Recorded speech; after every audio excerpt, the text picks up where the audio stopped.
योग वासिष्ठ में छिपे हुए गहरे रहस्य और इस ग्रंथ की शिक्षाओं के इस भाग को हम प्रारंभ करते हैं। देखो, जो बातें इस ग्रंथ में हैं वे और ग्रंथों में भी मिलेंगी। जो इसमें नहीं है वे कहीं नहीं मिलेंगे। विद्वान लोग इसको सब विज्ञान शास्त्रों का कोश कहते हैं। मोक्ष प्राप्ति के लिए इस ग्रंथ का श्रवण, मनन और निधिध्यासन कर लेने पर तप, ध्यान और जप आदि किसी साधन की आवश्यकता नहीं रहती। यह ग्रंथ सब दुखों का क्षय करने वाला, बुद्धि को अत्यंत आश्वासन देने वाला और महा आनंद प्राप्ति का एकमात्र साधन है। जो इसका नित्य श्रवण करता है उसकी प्रकाशमयी बुद्धि वाले को बोध से भी परे का बोध हो जाता है। इसमें कुछ भी संशय नहीं है। युक्ति युक्त बात तो बालक की भी मान लेनी चाहिए, लेकिन युक्ति से अलग बात को तृण के समान त्याग देना चाहिए, चाहे वह ब्रह्मा ने ही क्यों न कही हो। योग वासिष्ठ में वैराग्य भावना को लेकर कहा है कि संसार में कुछ भी स्थिर नहीं है, सभी अनित्य है। विषयों की भावना ही संसार से सबको बांधती है। यहाँ पर प्राणी मरने के लिए उत्पन्न होता है और उत्पन्न होने के लिए ही मरता है। सभी भोग विनाशशील हैं एवं दुखदायी हैं। सुख केवल दुख के लिए है और जीवन मरण के लिए है। दुखों का कारण अज्ञान है। यह संसार रूपी प्रवाह अज्ञानी की ही मूर्खता से चल रहा है। अज्ञानी को ही घोर सुख दुख होते हैं। हमारी इच्छा ही वस्तु से सुख का आभास उत्पन्न कराती है। सुख और दुख न देह को होते हैं न आत्मा को होते हैं। अज्ञान से ही इनका अनुभव होता है। उसके नष्ट होने पर इनका अनुभव किसी को नहीं होता। ज्ञान से ही दुखों का नाश होता है। संसार से पार होने का एकमात्र उपाय ज्ञान है। तप, दान, तीर्थ इत्यादि कोई उपाय नहीं है। सब दुखों का नाश आत्मानुभव से होता है। ज्ञान रूपी नौका द्वारा बुद्धिमान लोग दुस्तर संसार समुद्र से निमेष मात्र में ही पार हो जाते हैं। निर्वाण नाम वाला परमानंद ज्ञान से ही प्राप्त होता है।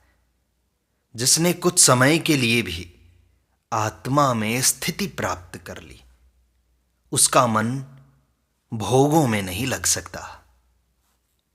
आत्मानुभव में विश्राम पाकर फिर हमको भ्रम में नहीं पड़ना पड़ता।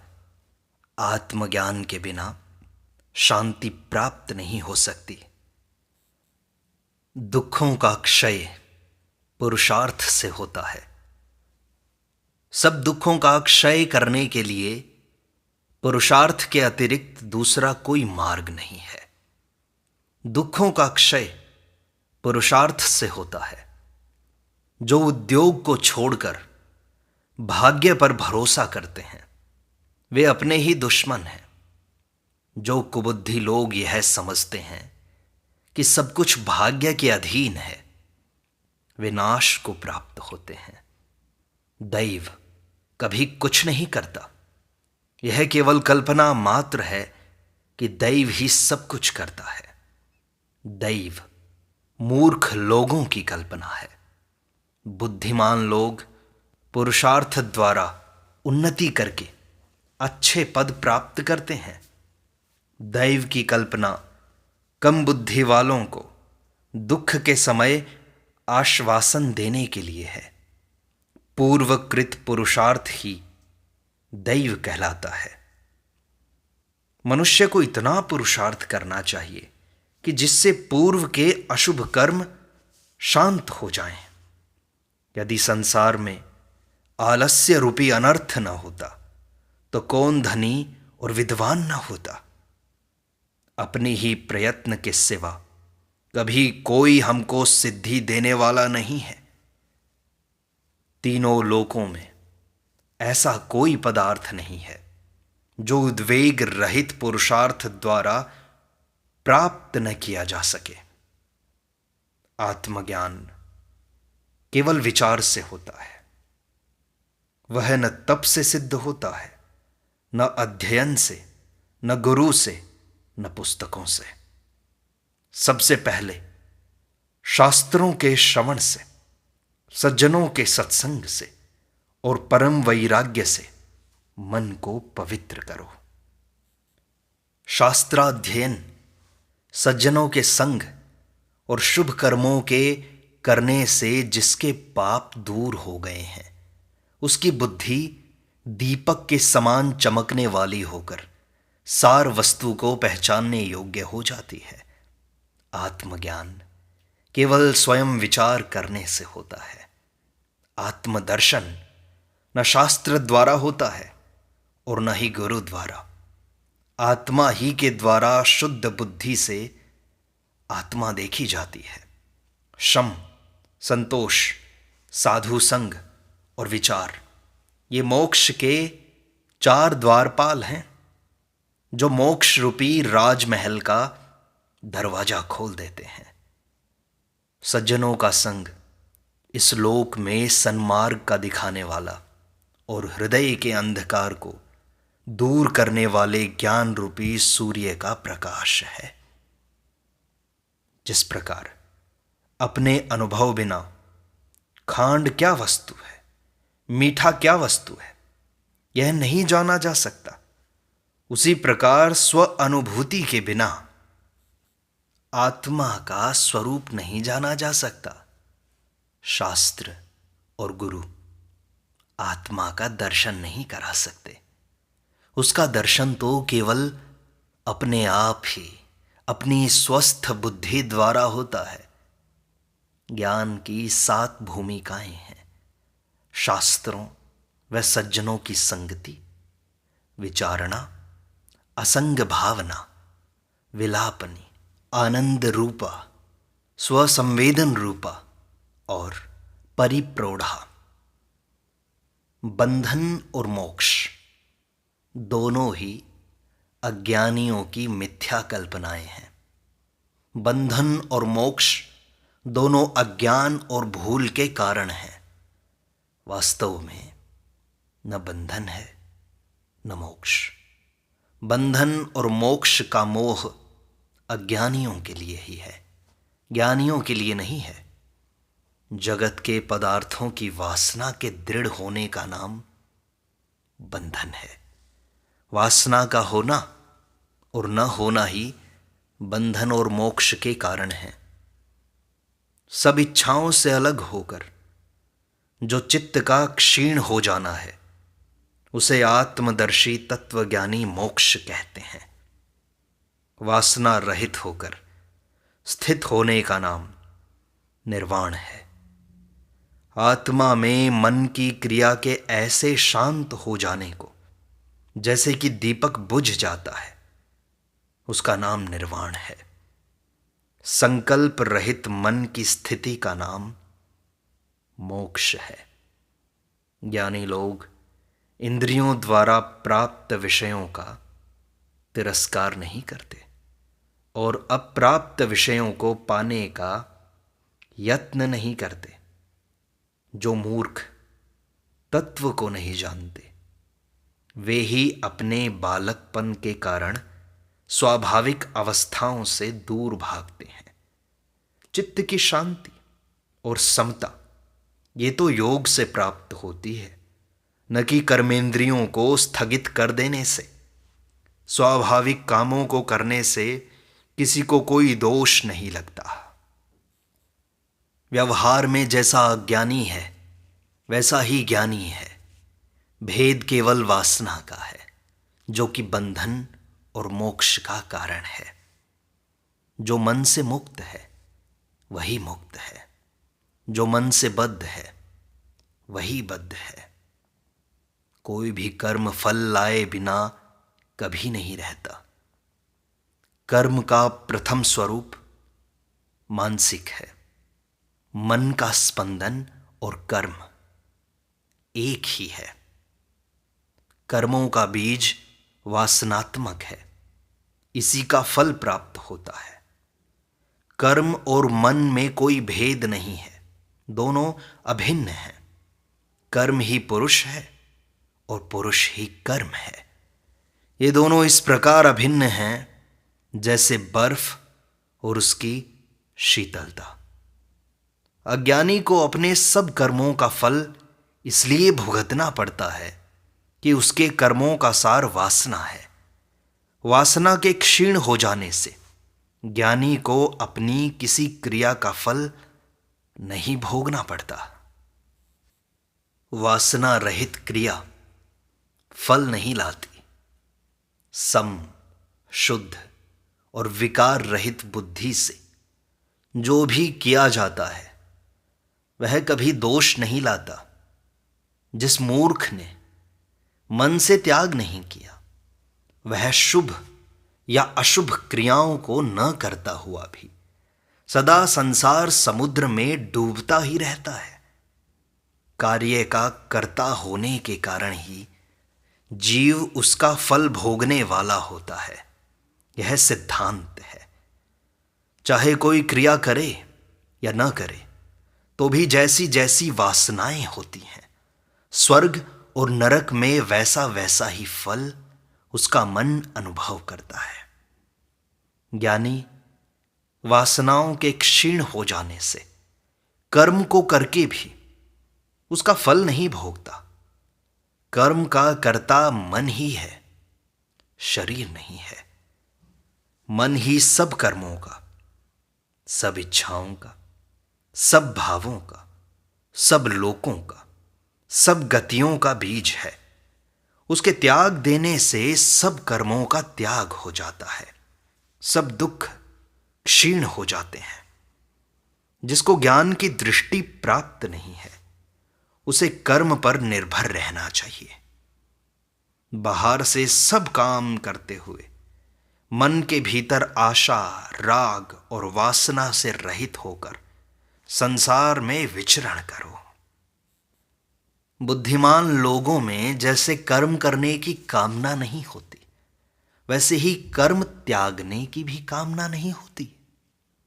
चाहे ज्ञानी हो या अज्ञानी, जब तक शरीर में चित्त है तब तक कर्म का त्याग असंभव है।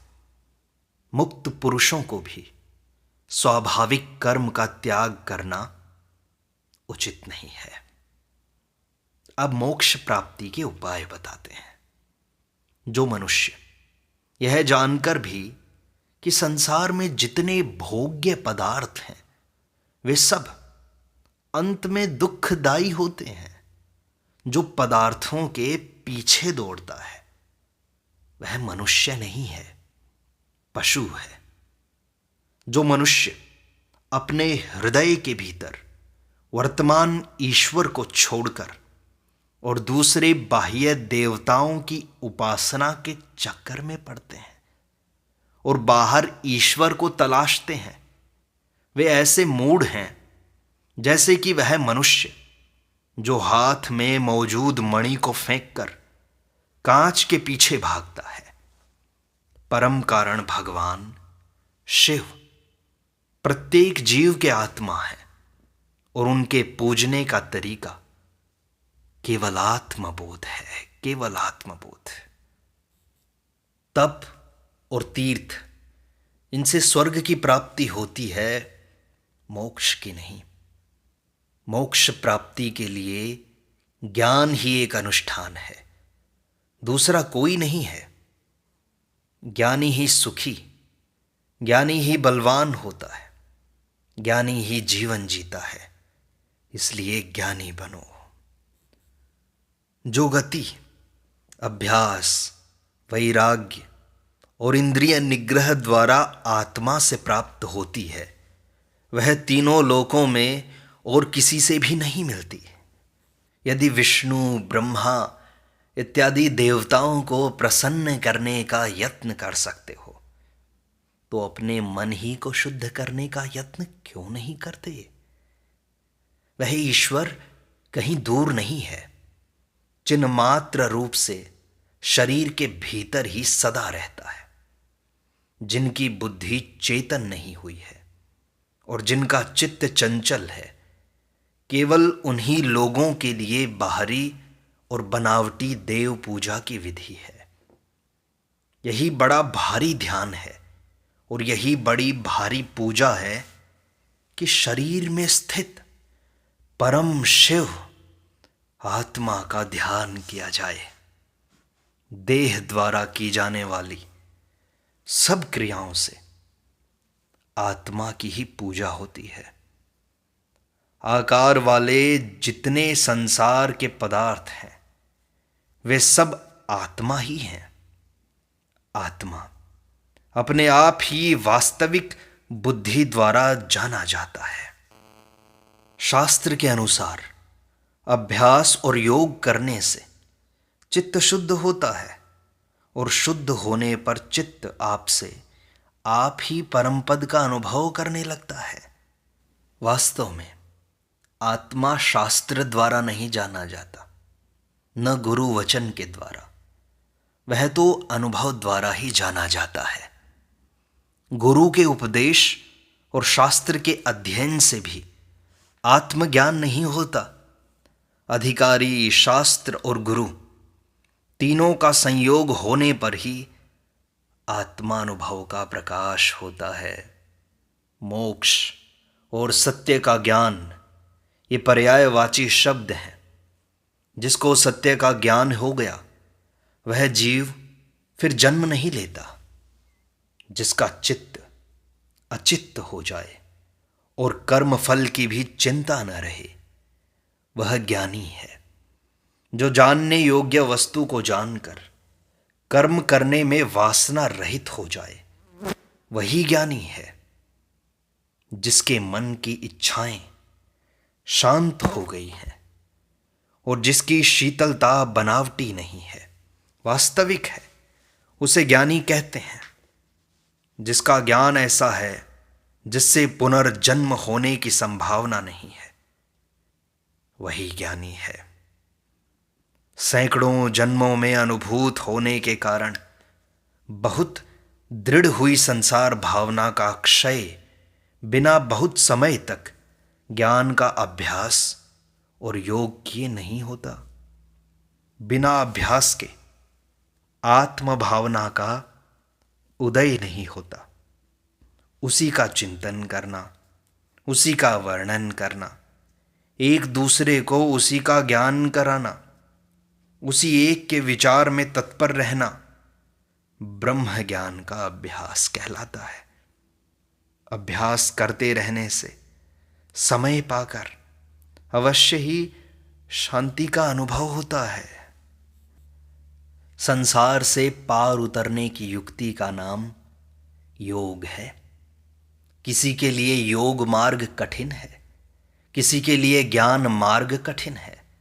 मेरी राय में तो ज्ञान निश्चय का अभ्यास ज़्यादा सुगम है। चित्त को शांत करने के दो उपाय हैं, एक योग और दूसरा ज्ञान। योग का अर्थ है चित्त की वृत्तियों का निरोध करना और ज्ञान का अर्थ है यथास्थिति वस्तु को जानना।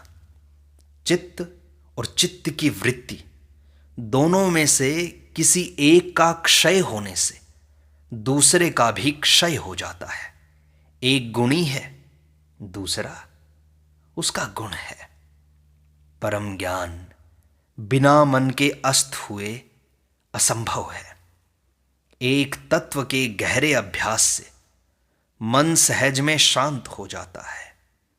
आत्म तत्व में मन को स्थिर करने से प्राणों सहित मन लीन हो जाता है। प्राण और अपान के बीच की अवस्था जिसमें दोनों की गति का अनुभव नहीं होता, आत्मा की निजी अवस्था है। इसमें स्थित होना ही योगी का ध्येय है। प्राणों को वश में कर लेने पर प्रत्येक मनुष्य राज्य प्राप्ति से लेकर मोक्ष प्राप्ति तक सभी प्रकार की संपत्तियों को प्राप्त कर सकता है। प्राणों की गति रुक जाने से मन शांत हो जाता है। मन के शांत होने पर अवश्य ही यह संसार विलीन हो जाता है।